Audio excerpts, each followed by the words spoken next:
नव्हे तर संपूर्ण जगात अयोध्येतील प्रभू श्री राम प्राणप्रतिष्ठा सोहळ्याचा सण जल्लोषात साजरा झाला। याच निमित्ताने पुण्यामध्ये रामसेवक संजय दिवार आणि त्यांच्या पत्नी दीपाली दिवार यांच्या वतीने शिवणे, उत्तम नगर, कोंडवे धावडे, कोपरे परिसरात 51,000 लाडूंचं वाटप करण्यात आलं।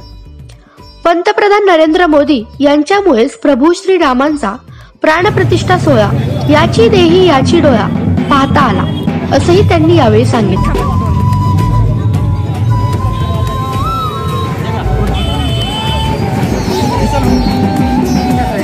ज्या दिवशी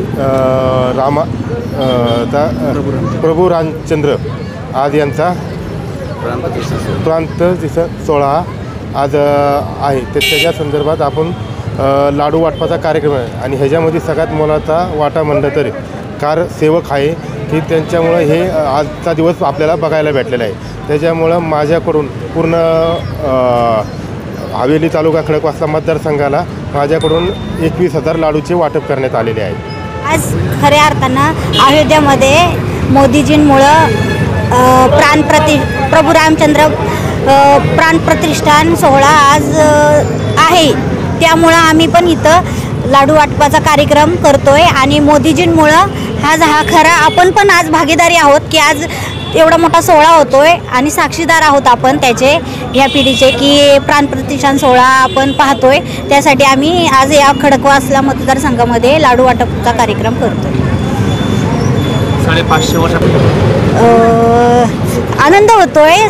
सर्वीकडे सगळ्यांचं जे काही लक्ष लागलं होतं की हा निकाल व्हावा आणि मंदिराचं काम व्हावं आणि लोक आतुरतेने वाट बघत होते की मंदिराचं काय होतंय। आज त्यांना खरं दर्शन भेटणार आहे, मंदिरासकट रामचंद्रांचं पण दर्शन होणार आहे। आनंद वाटतोय, मला पण खूप खूप आनंद वाटतोय की हा आज कार्यक्रम आपल्या हक्काचा एक मंदिर नाही का, तिथं जे लोक वाट बघत होते ते पूर्ण झालं काम, त्याच्यासाठी मला आनंद आहे। आम्ही सर्वजणांच्या आनंदात सामील आहोत, त्यासाठी आज हा आम्ही लाडू वाटपाचा कार्यक्रम केला। आमची व्हिडिओ बातमी आवडल्यास लाईक, शेअर आणि समांतर चॅनलला सबस्क्राईब करायला विसरू नका।